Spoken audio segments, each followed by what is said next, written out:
There is no ACC championship game berth on the line, but I got to say for myself, looking over the schedule of college football games on Saturday, this is probably number one on my list. I want to see this one, and this has been the case since the schedule was released, especially considering what happened last year, especially considering what North Carolina is building under Mack Brown and where Miami sits with only one loss here in 2020.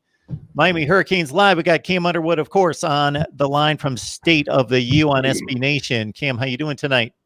I'm good. Just hanging out. So I'm back and ready for action.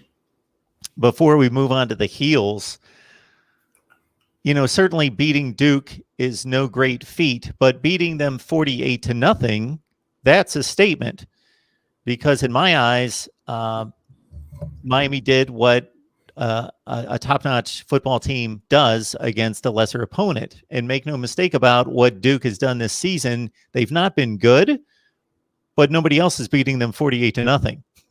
They're losing week to week to week, but they're staying in most of the games. I know they've kind of worn down late in the season, got blown out by Georgia Tech, got blown out by North Carolina, but throughout most of the season, they've been hanging with teams, and Miami just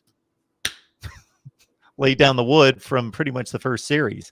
Yeah, blew their doors off, and that's what we wanted to see, and glad that that happened. This is a little bit of revenge for losing to that program in consecutive years for the first time ever.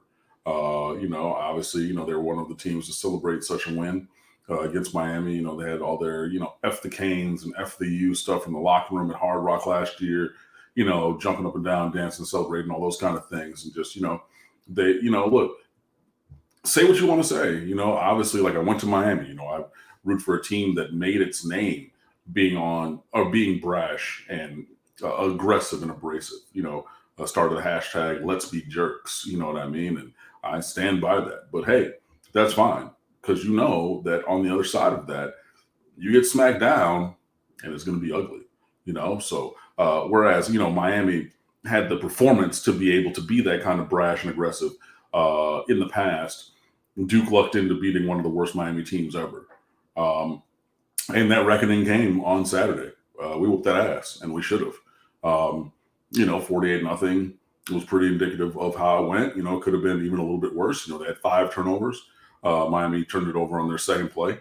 But obviously the defense came out there and shut them down after that early fumble by Jalen Knighton. And it just really showed the difference and the disparity between those two teams and programs, from just every level. Miami outclassed them, outperformed them, and just, like I said, whooped that ass. And that's what it should have been. So, I know that, Duke had a terrible turnover margin heading into the game.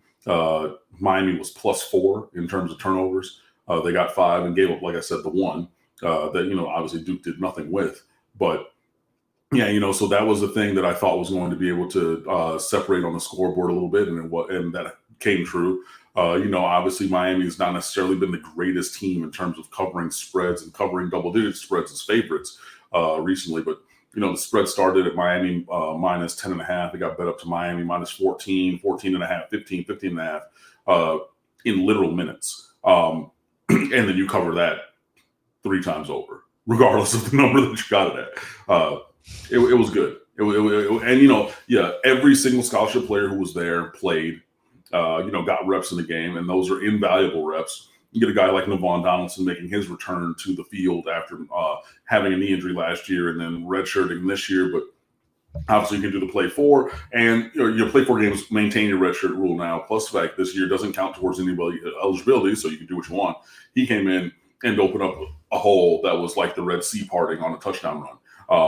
It was really incredible to see. So, shout out to everybody. Shout out to the coaches. And I've been critical of them for the lack of preparation of the team. And I think that we saw that, saw a really strong performance, and I gave them an A++, I want to say, in my team grades after the game.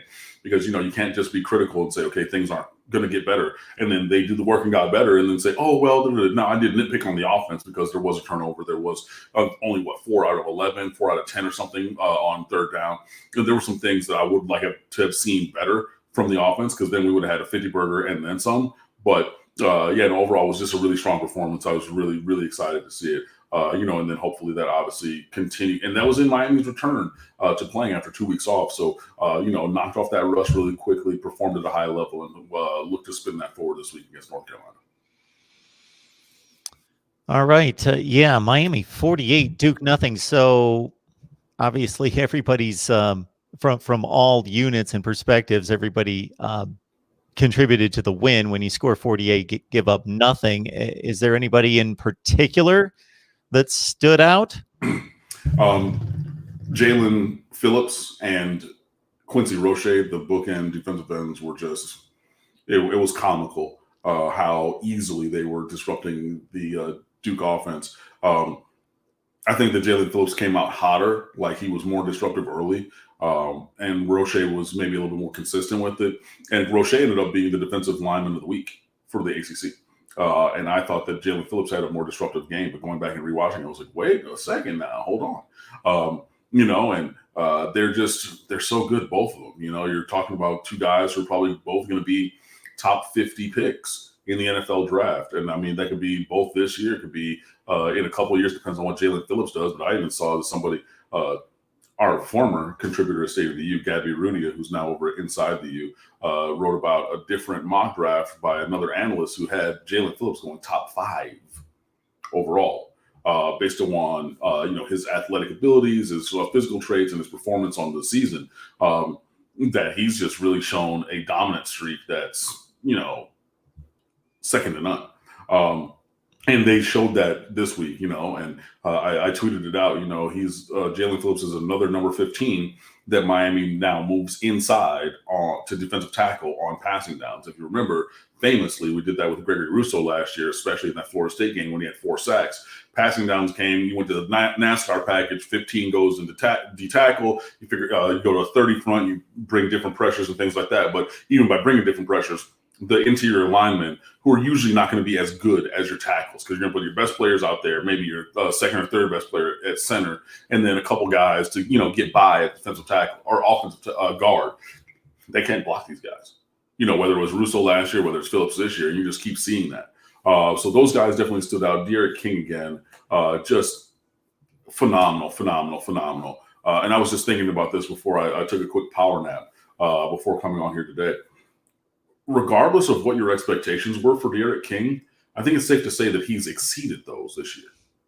Like, regardless, even like, okay, undefeated season, 22,000 yards, video game numbers or whatever. Okay, maybe he's not there, but anybody who's rooted in reality of what you legitimately expected Derek King to do, I think that he's overperformed from that. And that's high praise because, again, this is a guy who's, a top 5 handful quarterback in the country.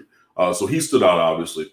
Brevin Jordan in his return to the field, he had a touchdown catch, which was awesome to see. Keontre Smith, I think he had played really well at that second level as striker, and just the entire defense. And I was here screaming in the house, on all these plays because the tackling was phenomenal. I don't think that Miami missed a single tackle. And I wrote about it in the good, the bad, and the ugly.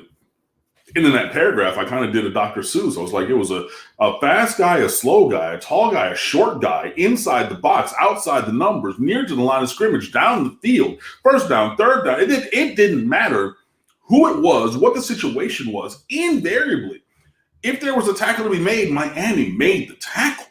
And it was, and I'm just here, just every single time, because you get these times where Duke schemed a guy into the flats, one-on-one, And it's just like, okay, if you make that guy miss, maybe you get 15, 20 yards on that. And that's the assumption that you make. Look, our guy can beat your guy one-on-one in space. Didn't happen. Miami made a tackle every single time. God, rewatching that game, it was and I'm just here, I'm getting that hype again just because you see these guys making these plays. Gilbert Frierson on a 3rd and 4th down, one-on-one against, a guy who's shifty. You think, okay, he's made some guys miss tackles on this season, even though Duke has lost all these games. He ain't made nobody miss no tackles. It was a phenomenal tackling job. I haven't seen Miami tackle that well. And, we've been talking about things like, okay, Derek King is the best quarterback since, or this is the biggest game, or whatever since. Open-endedly, because I haven't gotten there. I don't remember. honestly, since I've been a Miami Hurricane since the year 2000, when I came down to Miami as a freshman for college, I don't remember a time that we tackled that well. And maybe as I'm going back through my brain, I'll get to a game when we did, but it was that kind of tackling performance on Saturday night. It was phenomenal. And anytime there's a missed tackle, the yardage discrepancy, as you pointed out, sometimes you can only conjecture. We have no idea what would happen after somebody gets thrown down and gets wrapped up in the open field versus what would have happened had that player not made the tackle. But I think it's one of the more underrated aspects of football is there should be some kind of tackling percentage, and maybe there is somewhere in some advanced metrics, some kind of tackling percentage, because the amounts of yardage in the difference between a missed tackle and getting that tackle and get that guy on the ground is substantial. I mean, like, look, you can look back to the Clemson game. You know what I mean? Like Travis Etienne, you make some guys miss, you have that ability, and all of a sudden you're going for, a 5-yard gain turns into 60. Like that. I mean, okay, no one on Duke's roster is anywhere near that. But some of these plays, if you're going, power to the field side, you got guys, you're running levels this way and you sneak it back out that way, there's nobody left over there for a while. Then you got defenders using whatever speed they have, and people know that Miami in the back end of the defense is kind of average in terms of foot speed. Now you can, you're playing angles and see, okay, well, who notices, and what kind of motor do they have? Do they tweak an ankle? Are they, fully invested? Are they maybe a little winded from running down? There's all these other factors. But on some of I'm thinking one particular tackle by Keontre Smith on the far side, so the top of the screen as you're watching it. And I mean, there was nobody over there within 10, 15 yards, and it's just without him making that play. Obviously, the drive continues, the tenor of the game continues, because you're talking about ball control, you're talking about field position, you're talking about all these things. But bang, he made that play and that tackle and shut that all down. And you had to have that because there was nobody. He was the last line of defense, and we talk about, okay, Jaquan Johnson, who wore the number 4 jersey on defense before him. That was Jaquan Johnson's job. Jaquan Johnson was the cover for the defense. You can do whatever you want. I'm going to be sideline to sideline. And if it needs to be a tackle made down the field, I will be the last line of defense. He was the last line of defense 3 yards past the line of scrimmage, but he made the play. Man, it was great. It was great. My disclaimer on this comment is going to be that it's easy to sit here and say, don't miss tackles. It's tough to, even against a team like Duke, they're scholarship athletes, they're fast dudes, to bring guys down in the open field and not get juked or not get whatever. It is a hard thing to do, to tackle a scholarship athlete football player in the open field. What was my point going to be? I had a point after that. I lost it. We'll get back to it. Let's dive into the comments and the questions right there. Let's go. And we'll start with Luke Walker, who's a big Heels fan. The key in this game is, can Miami stop the run? Because the only games we've lost, and people may lose sight of this that don't watch a lot of North Carolina football, because Sam Howell and the wide receivers get the attention, that they've got 2 tremendous running backs in Javonte Williams and Michael Carter. We've lost, the only games we've lost, we didn't run the ball well. So, of course, there's a matchup to talk about. Yeah, and I mean, I think that Miami's defense is predicated on stopping the run and getting on field. I mean, I know it's foundational to football. You run the ball on one side and stop it on the other, obviously, but you have to, make that happen. And that does set up so much for the North Carolina offense by being able to run the ball a little bit, or a lot of it, because they do have, some very good athletes on that roster. So, yeah, Miami does need to be concerted in their effort to stop the run. The other side of that, though, is, you're going to let Sam Howell throw the ball. And what Phil Longo, their offensive coordinator, is very good at doing is scheming up basically one-on-ones from it looks like a recruiting camp out there for their wide receivers. I mean, because it's really one-on-one, man-to-man coverages, because you bring guys down, and things like that, and the way that they scheme it up. And he's able to hit those throws. Howell's good. He's had 80-something touchdowns almost in 2 years. I mean, because he had 38 as a freshman, he has 30-something. I mean, so he's probably in the 70s for career touchdowns by now, or close to it, upper 60s, I want to say at least. That's a lot of touchdowns in 2 years for a kid, who's, played as a true freshman, obviously, and everything. So, making the quarterback beat you in theory works, when you're talking about, buddy from Duke class, Chase Bryce, like, cool. He was a 4-star kid, coming out of Grayson, but he was in the same class as Hunter Johnson at Clemson. And he was the year before Sunshine Lawrence. He was never going to play a real meaningful snap there. Okay, he played in that one game when Sunshine got knocked out, but he was never going to be the guy. You know what I mean? So it's different because, you have a quarterback of a higher caliber. So, yeah, stopping the run is important, but it's going to be – that's something where I think that Miami can scheme it up, and they will be consistent with that in their scheming and their effort. And I think that, going forward to the run, and we have a lot of guys in the front seven who like to play the run. Obviously, Bradley Jennings, I know I've made some, statements about his performance level because I don't think that was where it needed to be. And I mean, he made a play last week that, whoo, boy, it was, if you remember the one time that John Lynch got a tunnel shot on Barry Sanders, because he would always talk about he could never get Barry Sanders clean. And they're playing in Tampa. Again, I'm from Detroit. I'm a Lions fan. Yeah, make fun of me. But they're going and they're running to the right, and they funneled it. And John Lynch came down in that hole and smacked Barry Sanders that one good time. And everybody's like, whoa, what? Because Barry Sanders always, every year, made him look stupid. And he was so happy about that play. That's what that reminded me of with Bradley Jennings. Because it opened up on that left side of the offensive line for Duke. And he just strafed over and then, buyout. So I think that, obviously he loves playing the run. You got these other guys in Miami who love to play the run, and that's going to be great. Miami's a little thin in the defensive secondary. And I know that we have guys who are stepping up. Corey Couch is playing really well. You got Isaiah Dunson as a freshman. You have Marcus Clark, who had his first career interception last week. You do have a trio of safeties, Gervin Hall, Bubba Bolden, who's finally looking like Bubba Bolden again, Amari Carter. You got guys in the back end, but especially at cornerback, maybe not the kind of talent or performance that we would want to see. And they're going to, North Carolina is going to stress that and test that very strongly. And I say that, and DJ Ivey as well. I do want to stop. I was remiss, and I did forget to mention prayers and thoughts for a healthy recovery for L. Blaze Jr. During COVID testing, they did a blood test, and they found that he has myocarditis, which is inflammation of the heart muscle. So he's actually going to be out for this year. He's going to go 3 months of treatment and hopefully be back on the field for Miami next year. So let that be a thing. Obviously you have a scholarship athlete, a young person in his 20s, and that is a secondary effect of being associated around coronavirus and things like that. So please take this seriously, and please, Al, we want him to get healthy, want him to get strong. That is the main thing. But as I was running down the cornerbacks, that came to my brain. So I did write about that. That news did come out the other day. There was a little bit of contention with a journalist from a local newspaper about letting that news out before and things like that. You can go look at on social media because they were very clear, Al Blaze Jr. and this individual going back and forth about that. But regardless of what was said and everything, we do want to wish him well and a safe recovery. But if you were looking for me to say, okay, Al Blaze is one of the cornerbacks, why are you not mentioning that is in terms of this game? That's why not. And I do apologize for not mentioning that off the top of the show tonight. We'll get to a few of the Super Chat contributions. Appreciate everyone for those. We'll get them posted at the screen.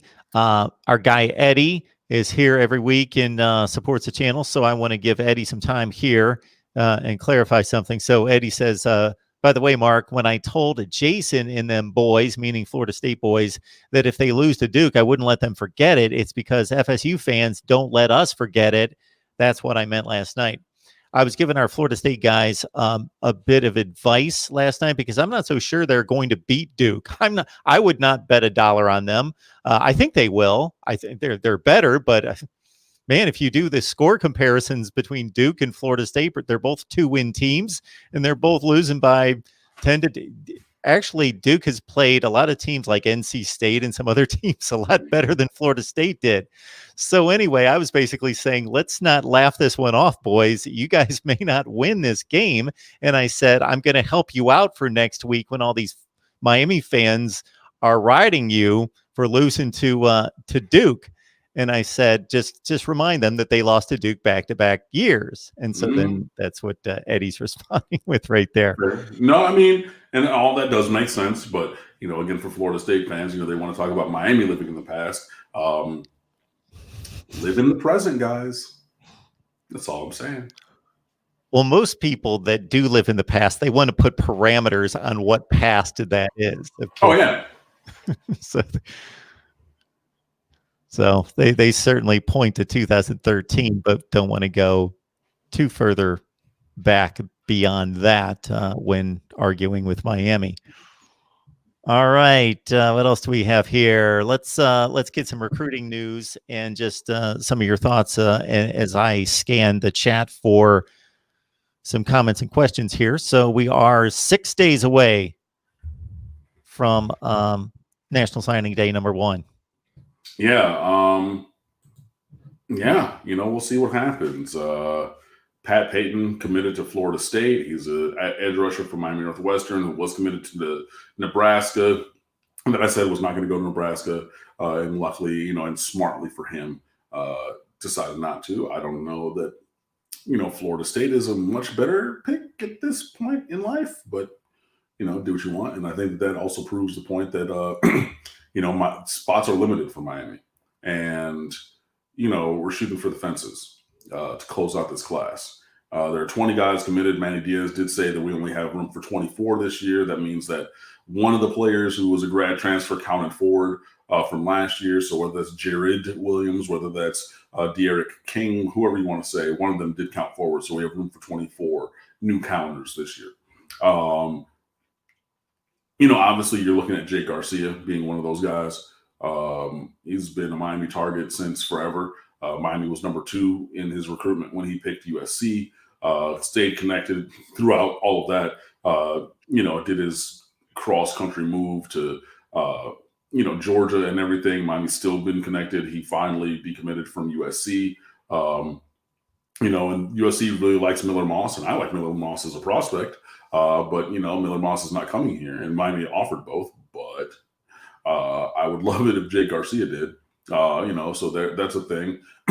Palai Gatoete, I said that, Gatoetete, I think it is, who also went to Bishop Gorman, is a kid who is transferring in the portal from USC. And like Bubba Bolden before him, Miami is maybe looking at bringing him in as an inside linebacker, 5-star recruit. He was like number 18 overall in his recruiting class a couple of years ago. Injuries are concerned there, but injuries are concerned with any player. But, he's a guy who, maybe could be a grad transfer. Depending on what happens with defensive ends, maybe you save a spot for a defensive end transfer. You look at those kind of things. Obviously, cornerbacks. You want to look at flipping a Jaden McBurrows from Michigan, the St. Thomas Aquinas product. Maybe you're trying to make a run at, some other guys and things like that. We'll see if those happen. But yeah, you're really looking at really about 4 spots right now. And we'll see if they're all taken by early signing day. I feel fairly confident that at least one of them, maybe 2, will be taken between now and signing day or on signing day. Those would be great. I don't necessarily think that Miami's going to hit it like a super duper million home run, million point grand slam dunk, 3-pointer, whatever you want to call it, mixed metaphors. But I don't think that you're going to get a Mason Smith out of Louisiana, 5-star defensive tackle who's just nasty. I don't think that you're going to get him to pair. Now, if you paired him with Leonard Taylor, a defensive tackle in this class, oh my God, it would be so super califragilisticexpialidocious. I don't even know what to say about that, but I don't think it's going to happen. I think you would need to see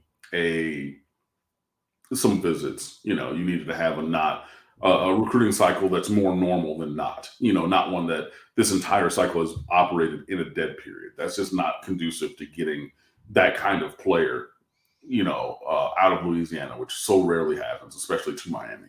So I don't think that's going to happen. I don't think they're really going to see any 5-star flips or anything like that for Miami. But yeah, there are still some things to like. You got multiple All-Americans in this class. I've been writing these recruiting notebooks and everything. Multiple state champions, multiple All-Americans. Guys who are top five ranked at their positions nationally.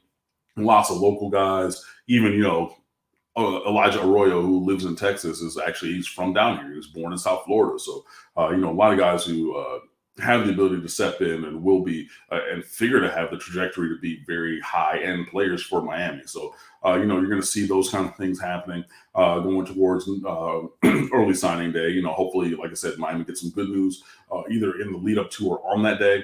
But yeah, this should be a really solid class. You're looking at probably 70% blue chip in this class, 4 and 5 star guys. You got the number one defensive tackle in America, Leonard Taylor. You got the number one safety in America, James Williams. Both of those are local guys. You get other All-Americans, like I said, Romello Brinson.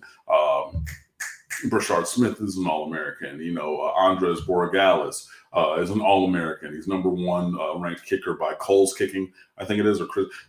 He's like number 1, 5, and 7 on the 3 major kicking recruiting sites. Excuse me. The specialist sites that's only specializing in kicking, camps or training and evaluations. That's pretty darn good. And if you're like, oh, Borregales, that sounds familiar. Yes, his older brother is Jose, who's our current kicker. This is his younger brother, who is, similarly talented. Very much so thinner and less tattooed than Jose. However, they both have, very strong legs, strong and accurate kicking legs. So that's great. So even the specialists that we're going to bring into this class should have designs on starting for 3 and 4 years and having top level performance. So for Miami, this is definitely the kind of class that you need, definitely the kind of class that you want. It satisfies one of my recruiting rules by stacking elite classes on elite classes, especially at positions of need. Maybe you add a couple other big guys, physical dudes around the line of scrimmage moving forward, and just keep building. But this is a class that you should all be happy about, even if there were some guys who might be the household names in recruiting, especially locally, who you didn't get. The Marcus Tates of the world going to Clemson, the Ja'Cory Brooks of the world going to Alabama, 4-star, 5-star offensive lineman, 5-star wide receiver, some other guys who are very talented but going elsewhere. Miami Hurricanes fans should be very pleased with this class, I think, in the end. Chuck C., thank you so much. You have just contributed a ton here recently. We appreciate so much your contributions. Mark and Cam, great Thursday evening. Thanks. Luke Walker is correct about the running game being critical for the Tar Heels. Same on the Canes side. Donald Chaney. All right. Nate brings up what could be the biggest matchup of the game. We'll run down some numbers here. We got, of course, everybody knows about De'Ami Brown. As Cam had mentioned, 51 catches, 932 yards, 8 touchdowns. No, that was the chat. I didn't mention any of their skill players by name. That was the chat, but yeah. Anyway, Daz Newsome at 46, 5 touchdowns, and on and on and on. So Bo Corrales has been banged up a little bit this year, so he's just coming back. But Nate says, I'm really worried about the matchups in our secondary. Of course, Cam, you had mentioned the absence of Al Blades Jr. Depending on how they play will determine if we got a chance to win. Yeah, look, North Carolina is, but you know what it's the phrase, but what it means. Yeah. North Carolina, they're going to throw the ball, and they're very effective when they throw the ball. And obviously, they have a very strong offense. So we've talked about running the ball. We've talked about throwing the ball. They present multiple ways to, be a problem. And we've seen Miami go up against them, obviously every single year. I think that without having a blown coverage on 4th and 17 last year, we win the game. So I don't think this is going to be a blowout either way. I think that these are two teams that don't like each other. I think that these are two teams that are very much going to be up for this game. Miami's going with the Miami Knights uniform, so the new 2.0 all black everything uniforms with the black helmet and the orange grill as well. So the helmet's going to match the uniform 100%. So they've done the all black helmet. So it's black with black, but it's black with an orange face mask now. So you're doing that. And then, North Carolina's going with the white hat, the white jerseys, and the dark blue breeches because, North Carolina's Southern and everything. But I mean, it's going to be two sharply dressed teams and everything. But even on that, they're going to say, we look better in ours, and we look better in ours, and like this is not going to be this is not going to be the Duke game, guys. This is not going to be on easy. It's not going to be the Florida State game that we won by 6 touchdowns. Let that not go by the wayside, guys. We beat Florida State by 6 touchdowns this year. Beat Duke by 7 touchdowns. This is not going to be that. This is going to be 2 strong teams, 2 teams that obviously, if this were a normal season, would have designs on this game at the end of the year being the de facto ACC Coastal Championship game. This is going to be a tough test for both squads. And obviously, who performs better, who has the perseverance and the performance will end up on top, I believe. But yeah, this is going to be a tough game. In North Carolina's defense, they got some guys who make plays. The former quarterback Surratt wearing 21 on defensive linebacker now. He's a guy to know. They got some other guys. They recruited really well in the North Carolina area, like in their home state, and pulling guys and keeping good level athletes over there. So yeah, this is not going to be an easy game, and I think that one of the keys, if not the key to the game, is going to be Miami's secondary versus the plethora of wide receivers that UNC is going to employ, because we know how, or we can reasonably assume how the front seven is going to play, how maybe even the safeties are going to play, but are those safeties whose strength is not coverage going to be tasked with man-to-man coverage against this team? If we're going to go single high safety, and okay, there's one guy playing center field, and hopefully he can read the eyes of the quarterback and get there, that means everybody else is going to be man-to-man, right? We've seen that these safeties don't have great man-to-man cover skills. Remember the Louisville game when Bubba Bolden, who even that week I believe was the national defensive back of the week nationally, got lit on fire by Tutu Atwell when he was in the slot playing one-on-one man-to-man coverage. Those few snaps, I do. Remember Gervin Hall? I do. Remember Mari Carter man-to-man coverage? I do, and it's not necessarily great. They're going to maybe have somebody over the top of them, and they're going to have to, because again, we only have 4 scholarship cornerbacks, 2 of them being freshmen. You're going to have these guys play coverage sometime, and it's just going to really be, I want to see what this game plan is going to be like and everything. But yeah, I think that the back end, the defensive backfield for Miami stepping up against the potent North Carolina passing game, that's going to be the thing, because I know that North Carolina wants to run the ball, and I think that they're going to try. But it wouldn't surprise me if they just said, we're going to take shot after shot after shot after shot after shot down the field until you stop it. And we've seen teams who don't even have offenses and passing games as good as North Carolina have success with that against Miami in the past. You remember that Orange Bowl, against Wisconsin, in the game in which Malik Rozier threw the worst interception I've ever seen on that slip screen?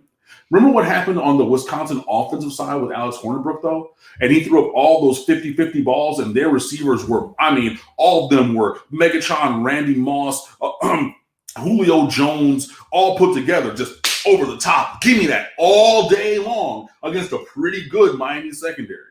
So we've seen a bad passing game do, like, numbers, like pinball numbers against the secondary.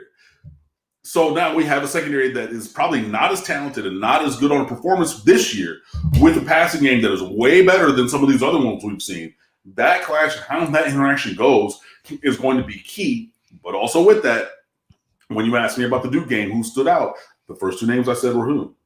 Jalen Phillips and Quincy Roche. I need those guys to get up the field. Hopefully, if they are healthy, I need John Ford and Jared Harrison Hunt, your starting defensive tackle group.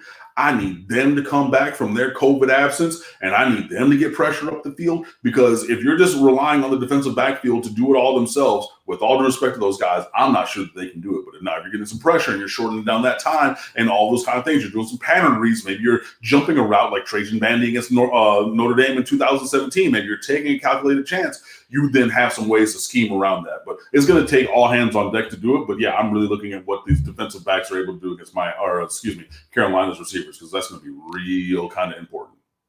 No, I'm not going to tout myself as being well-read enough or to have diagnosed the tape well enough to compare the North Carolina and Clemson offensive lines. But I do know that North Carolina brought 4 back from last season and only lost a starting center who was like an all-ACC player.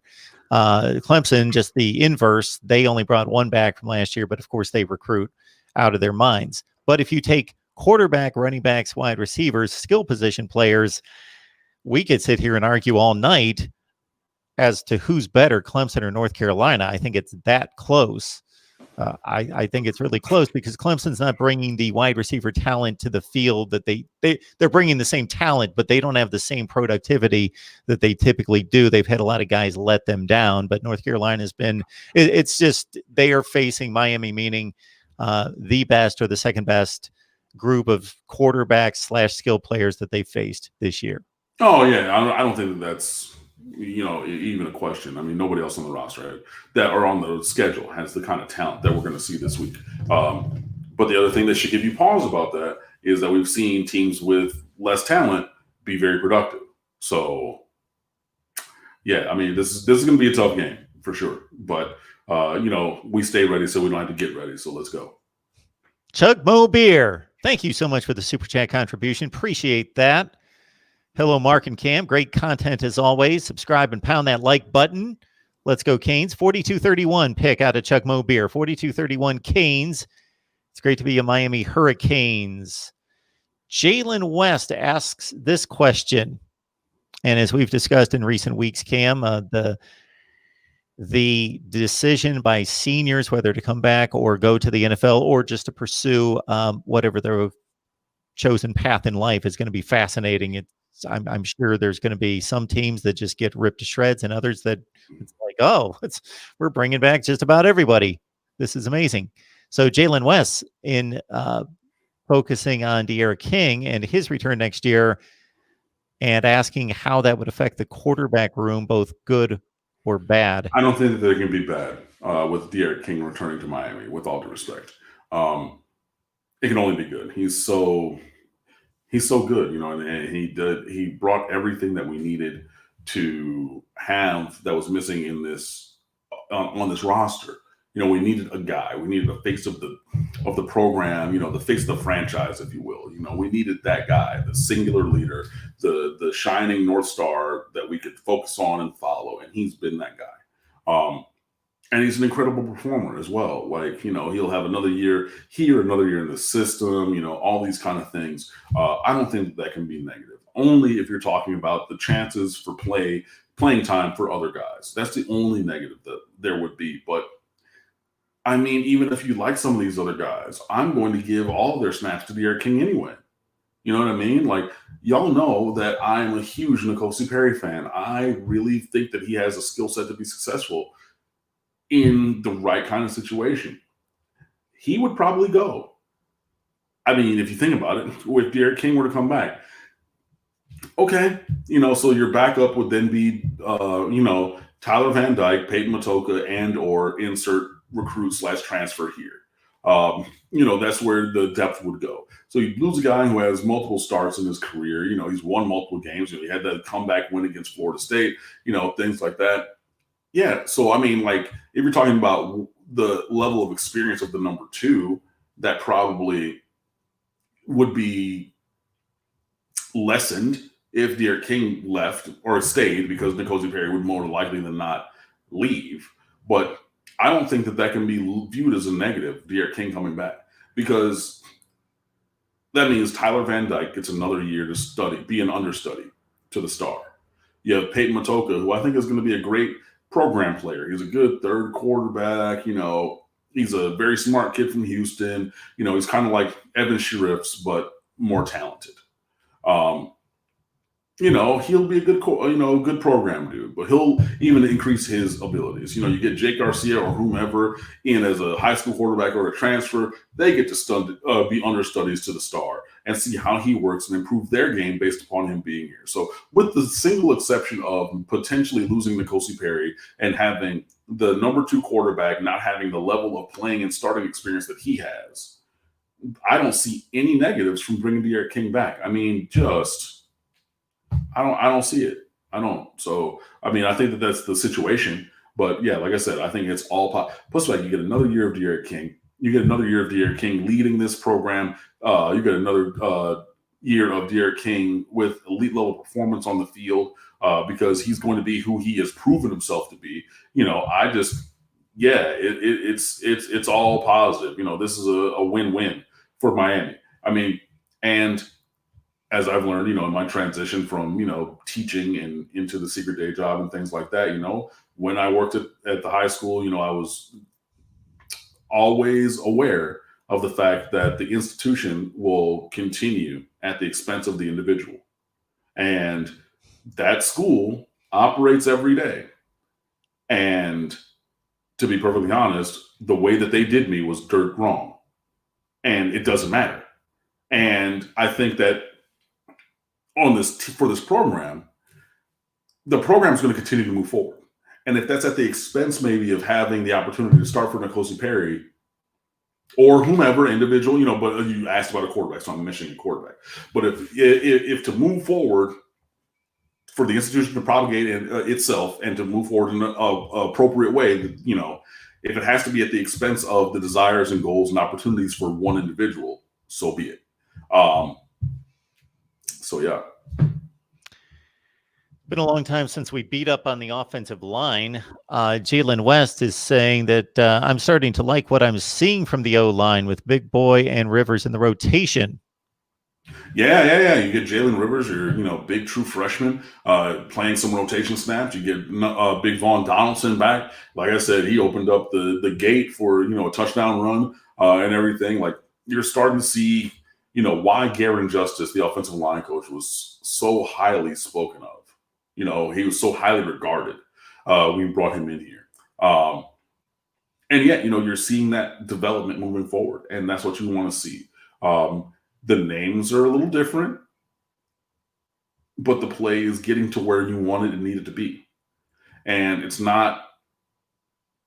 you're not shouting out numbers and names for being a turnstile, for having holding penalty, for all these things that were negative. That's why you were noticing these guys. And like years ago, I played a drinking game during a football game with a friend of mine and said, pick an offensive lineman. And every time their name or number is called, you have to take a shot. One of my friends picked like Orlando Pace. And I was like, no, what are you doing? You're going to alcohol poisoning. Because even if it's great, I was like, look at number 78, Orlando Pace. Look at this. Look at it. Give me like Steve Hutchinson. You know what I mean? Like first team All-Pro, plays left guard, so he's not the blind side guy. So anytime you get pressure on the edge, you're talking about so you got to like pick and choose, right? How you do that. But you got to pick those guys, even if they have a little bit of anonymity. And if you were to pick any Miami offensive lineman, I had to talk a little bit to get myself back on my track, if you saw that. But if you picked any Miami offensive lineman last year, regardless of the name or the number, you would have been in the hospital with alcohol poisoning because it was terrible. Especially think back to that Florida game, 10 sacks. It didn't matter which position it was. You're taking shots because, look at him missing this tackle, this holding penalty on him. He gave up a sack. It didn't matter. But this year, you're not hearing about them as much. And it's just like officials, if you know Jim Joyce's name, if you know Joey Crawford's name, you know what I mean? It's for a reason. They're inserting themselves into the game in a place that they should not be. If we're calling out our offensive line for bad things, they're doing things that bad things are obviously bad.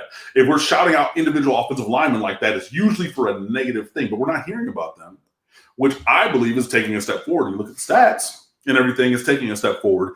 And this is the other thing that we all said was going to help the offensive line, because De'Aaron King can take their bad play and make it disappear, because he'll step out of a sack, he'll do something, and then he'll get back to the line of scrimmage, gain 2 yards, and instead of that being okay, now it's 2nd and 17 because you got be clean. You know what I mean? You're in a manageable situation. So yeah, having that mobile quarterback or the quarterback with the ability that De'Aaron King does helps the offensive line, but also all these guys are moving. They're matriculating their skill down the field, as it were. It's getting a lot better, and I like it.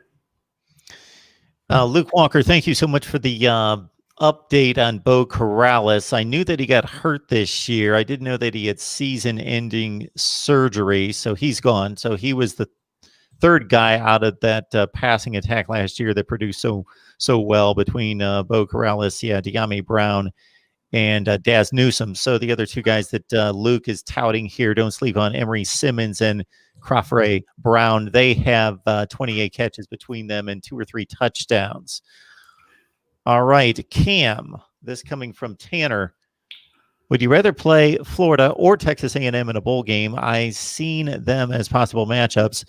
I would rather play UF. I think A&M should be a playoff team, but Mark's Buckeyes get that dumb Big Ten boost. If you think that A&M should be in the playoff over the Acorns, then I don't believe that you watch football in the same way that I do. I hate them openly, aggressively, even. But like, I'm not going to say that. No, I'm sorry. Like, that's just not. I disagree wholeheartedly. The answer has to be Florida. I mean, we're going to play Texas A&M. We're scheduled to play them in a couple of years. I want to say like 22 and 23, home and home. That's right. So you have that and everything, but like, no, give me Florida.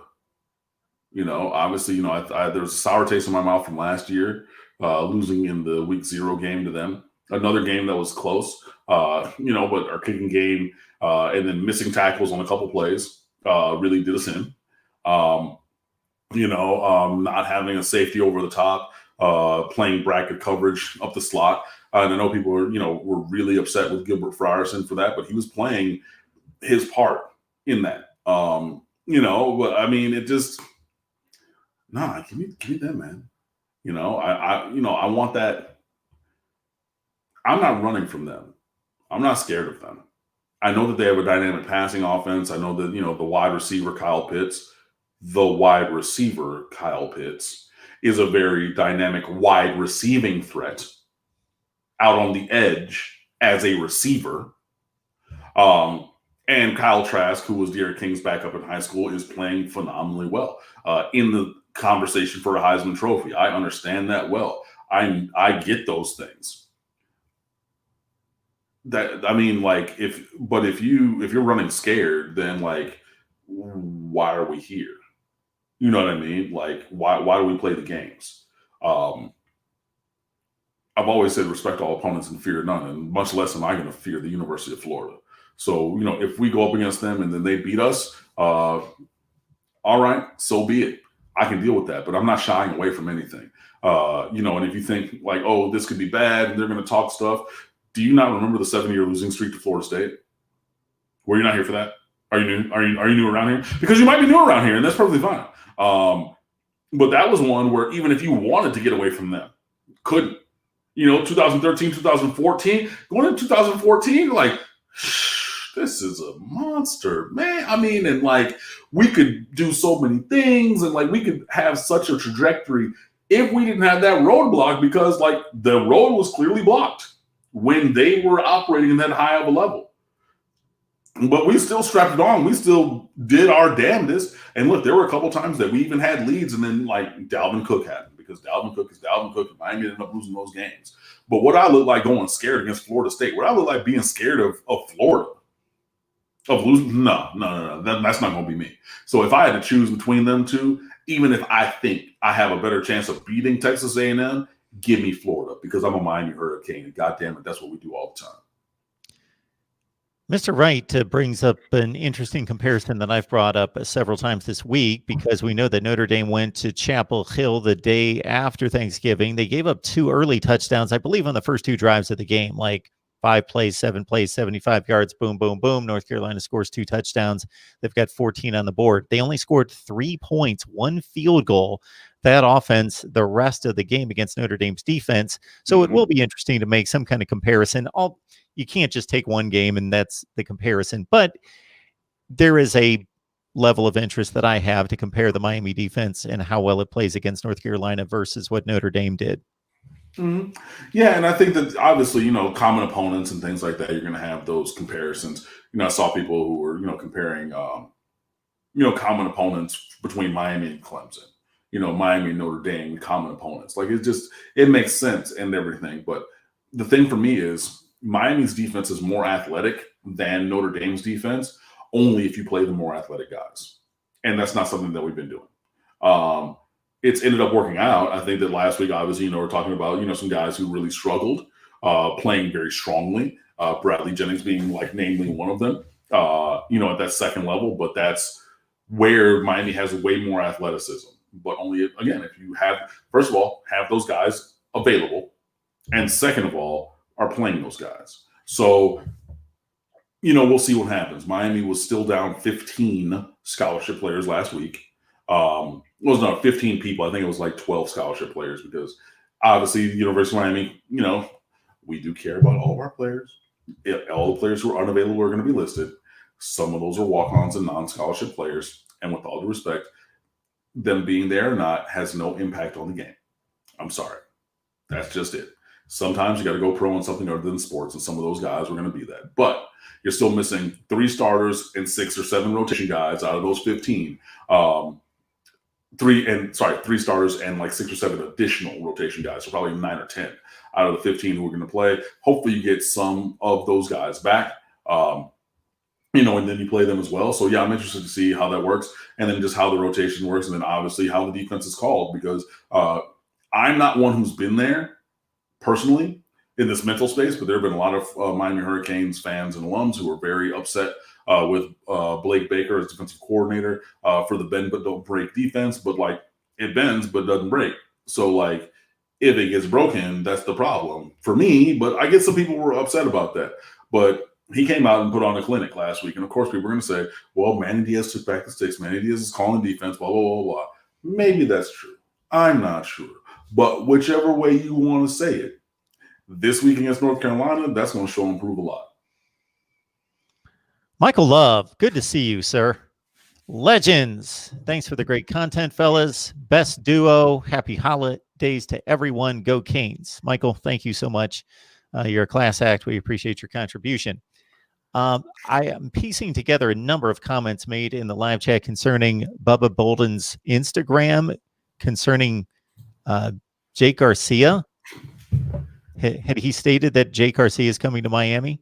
Something along those lines, but also he was saying the Palawe Gatoetete was coming over, Gorman boys and transfer from SC and things like that. There was a lot. But yeah, there was that. So, we'll see what happens there. But I've said it for a while that I'm very comfortable and confident saying that I believe that Jake Garcia is going to come to Miami, and that's based upon what it's based upon. But I feel very confident in that. We'll see. But yeah, Bubba Bolden's IG Live yesterday was the big hit of Miami Hurricanes Twitter in the afternoon, evening. All right. I think that about wraps it up. I don't see anything else necessarily here on the live chat. And again, 3:30 Eastern time from Hard Rock Stadium. Should be a good one. The game I want to see more than any other that I can think of on the day. I'll break the tie. And this coming from a Big Ten guy that really wants to see Iowa, Wisconsin as well. So there you go. Those are the 2 games I want to see. Most of the big national championship contenders are just playing teams that they should steamroll. So not real big day in terms of national championship implications, but you never know. And LSU could jump up against your hated Gators.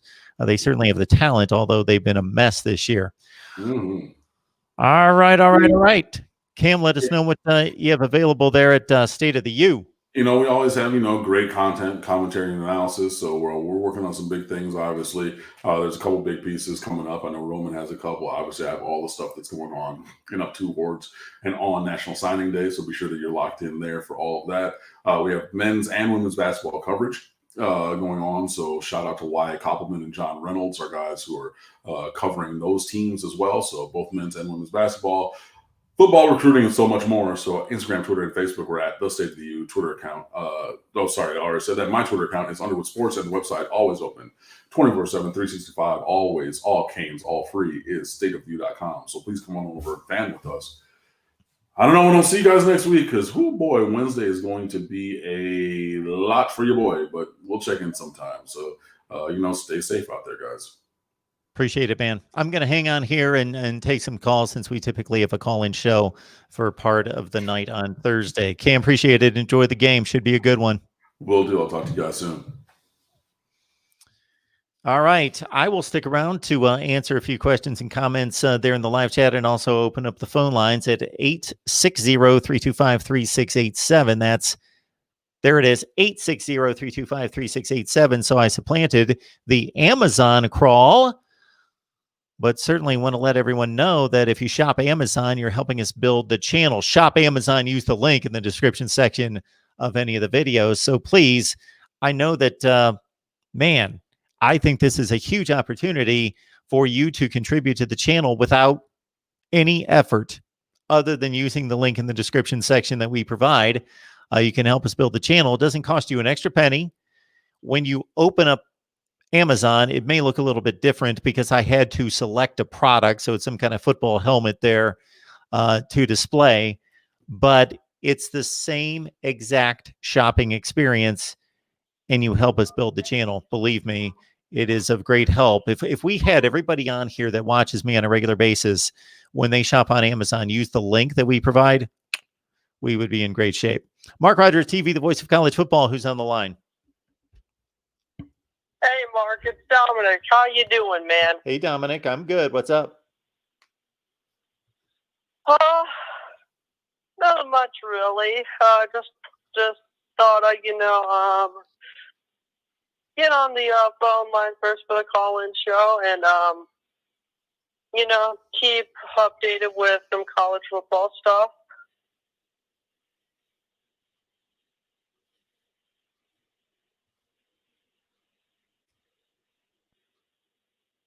You there? Oh, I'm here. What did you ask a question? Oh, Did you make a comment or ask a question? I didn't have anything to respond to there. You were calling for a college football update. No. I actually wanted to talk a little bit about the Miami Hurricanes. Okay. Well, you picked the right night to do it and the right show. Yep, I certainly did. So, the Miami Hurricanes, I heard that one of their players is going to get 3-month treatment from COVID-19, but I can't remember the name of the player. Yes, that is their cornerback, Al Blades Jr. Yeah, we talked about that during the show here.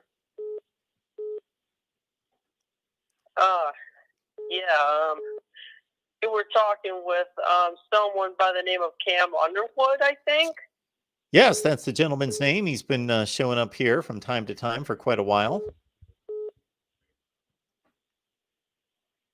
Yeah, I heard about you talking with him, and the big blowout against Duke had me in shock. I did not know that they were going to blow him out that bad. Yeah, it was impressive. Definitely impressive. But they're playing the number 17th seed in the rankings. That would be North Carolina on Saturday at 3:30. That's correct. Yeah, and we will see how that turns out. But that's pretty much all I have. All right, appreciate the call. We've got another call coming in here. Appreciate it, Dominic. Have a good night. Press 1 to start the call or 2 to decline. The call will start at the beep. Mark Rogers TV, the voice of college football. Who's on the line? Hello? Oh.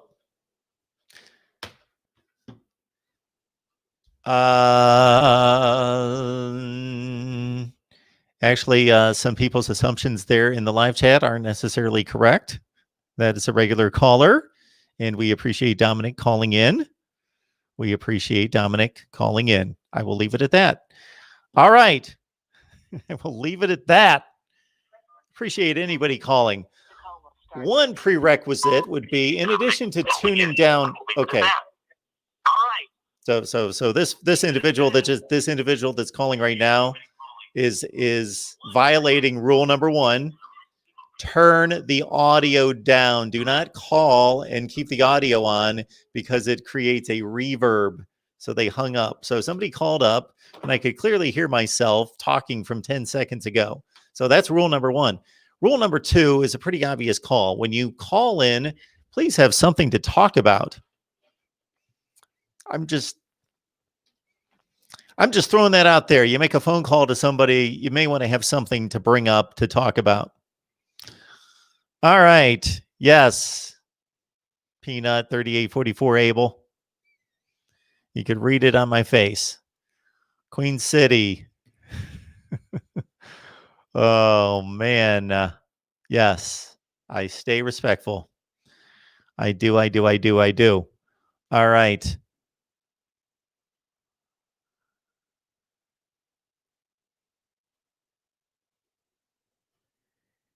Yeah, again, Chuck C. Not necessarily what you think there. Not necessarily what you think about that particular phone call not being legitimate. Yes, I receive that phone call on a nightly basis. So we appreciate Dominic calling in. Just again, please have something to talk about when you call. All right. Well, I was going to hang on for some phone calls, but I think that does it for the night. Nobody else wants to kick it around with the voice of college football. So we appreciate it. And again, lock it in right here. Mark Rogers TV, the voice of college football. Kyle Smith let us know at some point here that he uses that Amazon link on a regular basis. So Kyle, thank you so much. There it is. Mark, I used it yesterday. We'll continue to support. Great way to help the channel, as easy as it gets. Exactly. You don't have to do anything, but just use the link that we provide from Amazon to shop on Amazon. Mark Rogers TV, the voice of college football. Who's on the line? Yo, what's up, Mark? It's Eddie. Eddie, what's going on? Great, man. Great. In the live chat earlier, Yes. about Bubba Bolden in his Instagram or live stream or whatever. Yep. I'm not a social media guy. Someone in the comments section said that he did a live stream saying that King, Bolden, and Brevin Jordan are all going to return next year. So I'm going to take that with a grain of salt. But if that's true, man, that's going to be a squad next year. Yeah, What do you it's think? huge. Oh, I think it's huge. I love the way Bubba Bolden, and I know that he's had a few issues in coverage from time to time, but I love the way he does a beeline to the football and wraps up receivers in the open field. I think he is one of the purest tacklers I've seen in recent years. So I love the way he plays as a technique sound tackler. And of course, Brevin Jordan, as Cam points out on a regular basis, he certainly believes he's the best tight end in the nation. And from an inline position, I think he is. And of course, the Eric King will get only better. And I think we've only seen, starting with that North Carolina State game, the wide receivers and De'Ara King get on the same page, finally get the game reps that they needed to be step for step in sync. And now we're starting to see what that looks like. So for another year, another spring practice, summer ball, all of that under their belts, and an August camp going into next fall, yeah, it could be scary. Yeah, most definitely. Yeah, that's all I wanted to mention for now. But hopefully, that whoever it was that made that comment wasn't trolling us. I hope that's true. I hope all these guys come back, because then, man, that's going to be quite an offensive team next year. I don't necessarily think that they were trolling, because when I mentioned that to Cam, he said that was quite the topic on social media. So he verified it, that Bubba Bolden didn't go on Instagram and make some comments about next year. So yeah, but the guy in the comment section said that he was on today. Oh, okay. So, but well, we'll see. We'll see. Gonna look forward to this UNC game. It's going to be high scoring by all means, but I like my Canes 45-38. I'm going on record right now. Go Canes. Cool. Thank you, Eddie. We appreciate it. Good night. Good to hear from you.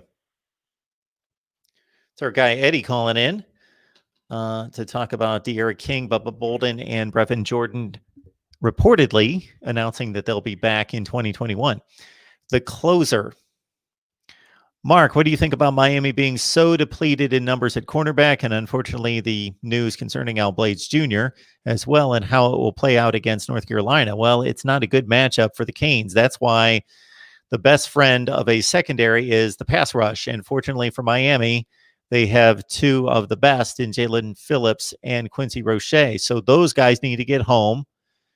As Cam pointed out, they not only need to get home, they need to, and probably will, be lining them up in various spots along the D line to confuse the offensive linemen, not so much Sam Howell, the offensive linemen and their assignments. And then on top of that, I would think that Blake Baker would be wise in mixing up coverages, because that's another thing. You know, he's got something in the range of 20 plus games of game tape on Sam Howell and these wide receivers to know what has worked, what hasn't worked. And then as a good defensive coordinator, you see, okay, what has worked against them and what do we do well? And can we match those two things up? Because if there's something that works against this North Carolina passing attack and something that we do well, let's do a lot of that. But then at the same time, not be so vanilla and obvious that you do mix up the zone and the man coverage. And also look at that Notre Dame game, because again, people are commenting in the chat that the Notre Dame defense is nowhere near as athletic and fast as Miami. I don't necessarily think that's the case. I think you might be thinking about Notre Dame circa 2005. But at the same time, if you're right, then you should be able to replicate what Notre Dame did.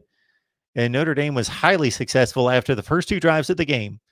They caught up on the speed. They determined what North Carolina does well. They certainly adjusted to it. And after the first two drives of the game, which resulted in North Carolina touchdowns, Notre Dame held North Carolina to one field goal in 3 quarters.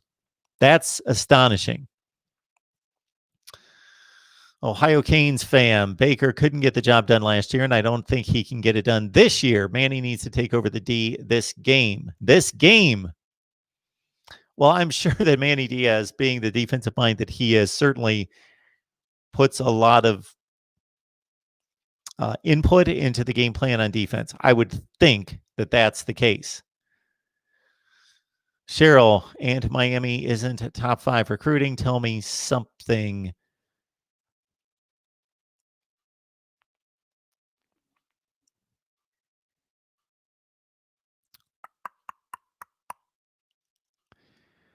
My score predictions, I want to stay loyal to my folks on Patreon. So you can join me on Patreon. What you get there is an insider look, a lot of insight into Mark Rogers TV, the voice of college football.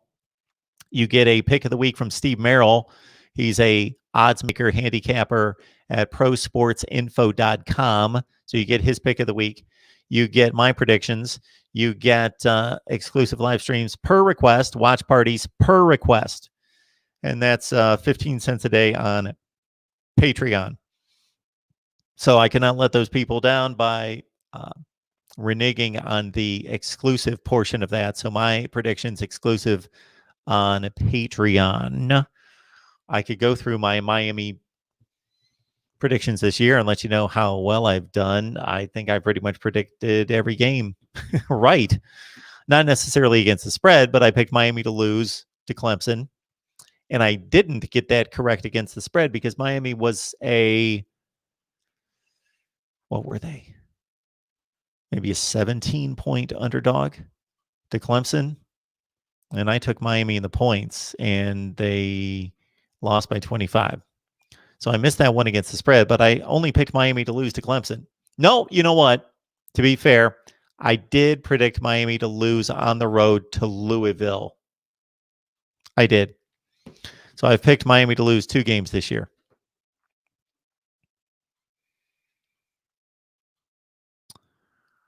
All right.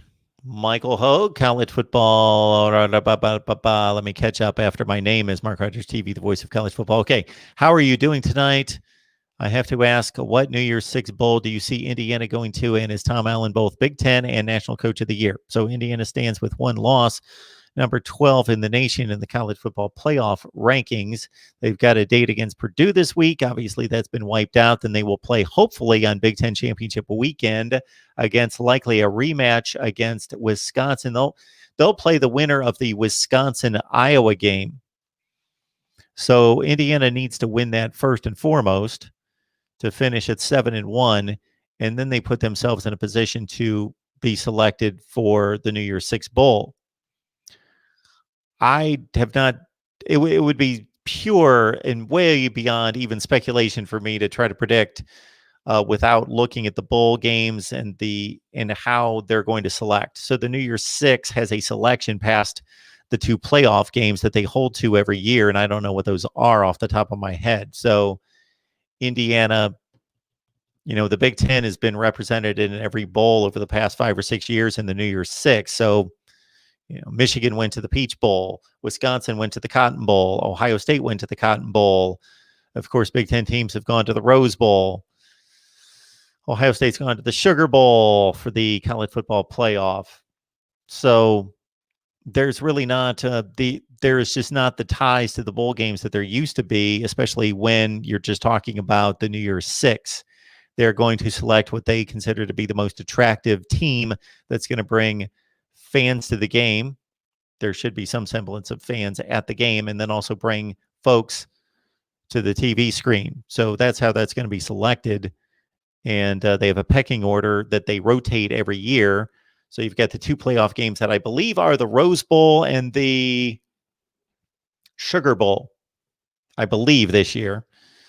And then you've got the other New Year's Six bowl games that are going to be able to select in some kind of order that I don't know what that order is off the top of my head.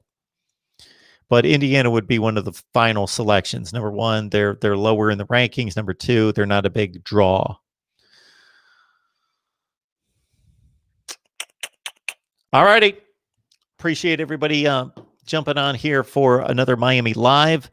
And, of course, we had Nebraska Live, and we had another Miami Live. So if you missed our earlier conversation with the Wholesome one, that's already posted. So please check that out. We will have college football content coming your way all day tomorrow, leading into the weekend.